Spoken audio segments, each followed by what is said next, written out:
নিশ্চিতভাৱে ক'ব লাগিব মই যিহেতু বৰ্তমান উপস্থিত আছোঁ ইয়াৰ পৰ্বতজোৰা দেৱীতলা যি আচলতে উচ্চতৰ মাধ্যমিক বিদ্যালয় আছে, বিদ্যালয়ৰ যি ছাত্ৰী নিবাস আছে, ছাত্ৰী নিবাসৰ সন্মুখত এয়া কিন্তু বছৰ বছৰ ধৰি কিন্তু এই ছাত্ৰী নিবাসখন কিন্তু ৰাজ্য চৰকাৰে বনাই কিন্তু আচলতে এনেকৈ পেলাই ৰাখিছে। আজিকো প্ৰতি কিন্তু ছাত্ৰী নিবাসখন কিন্তু মুকলি কৰা নহ'ল। মোৰ সতীৰ্থ সামগ্ৰিক পৰিৱেশখিনি আচলতে দেখুৱাব আমি ভিতৰৰ ভাগলৈ সোমাই যাম।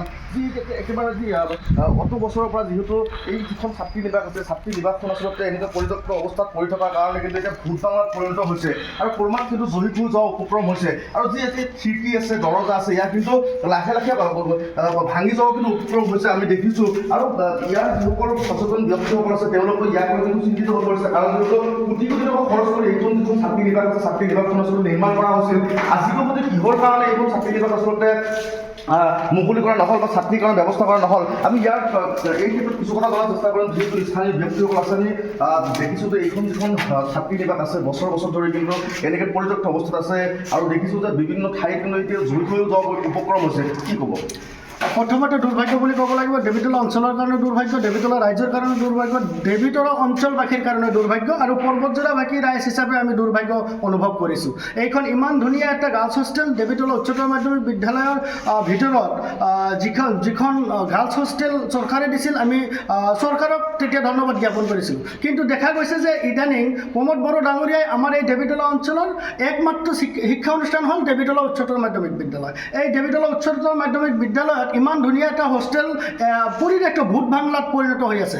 ইয়াত চাব যে এতিয়া আজি মানে যেনেকুৱা অৱস্থাত পৰি আছে, শ্ৰেণী মানে হোষ্টেলত মানে ছাত্ৰী থকাৰ যিবিলাক ৰুম বা কোঠালি আছে মানে জৰাজীৰ্ণ অৱস্থাত আছে। আমি খুব কম সময়ৰ ভিতৰত প্ৰমোদ বড়ো ডাঙৰীয়াক, যিহেতু তেওঁ এইখন ডিপাৰ্টমেণ্টতে তেওঁ জড়িত হৈ আছে, খুব কম সময়ৰ ভিতৰত দেৱীতলা উচ্চতৰ মাধ্যমিক বিদ্যালয়ৰ এই ছাত্ৰী নিবাসখন মুকলি কৰি বা ভালকৈ পৰিপাটিকৈ সজাই কিনি এই ছাত্ৰী নিবাসখন মানে খুব কম সময়ৰ ভিতৰত তেওঁলোকে আৰম্ভ কৰিবলৈ আমি প্ৰমোদ বড়ো ডাঙৰীয়াক দাবী উত্থাপন কৰিছোঁ। ইয়াৰ লগে লগে স্থানীয় যি UPPL দলৰ নেতা আৰু কৰ্মী আছে তেওঁলোকক এই আমাৰ গাৰ্লছ হোষ্টেলখন খুব কম সময়ৰ ভিতৰত তদন্ত কৰিব লাগে আৰু চোৱা চিতা কৰি কিনি কি পৰ্যায়ত কেনেকৈ কৰিলে ভাল হ'ব স্থানীয় UPPL দলৰ নেতাকৰ্মীক আমি অনুৰোধ জনাইছোঁ।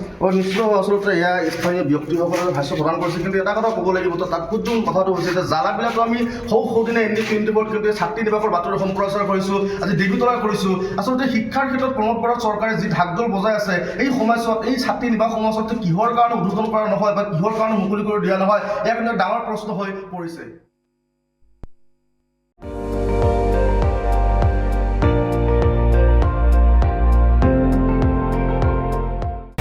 আপুনি চাই আছে ND24, সৰ্বশ্ৰেষ্ঠ নহয় সৰ্বোত্তমৰ দৌৰ।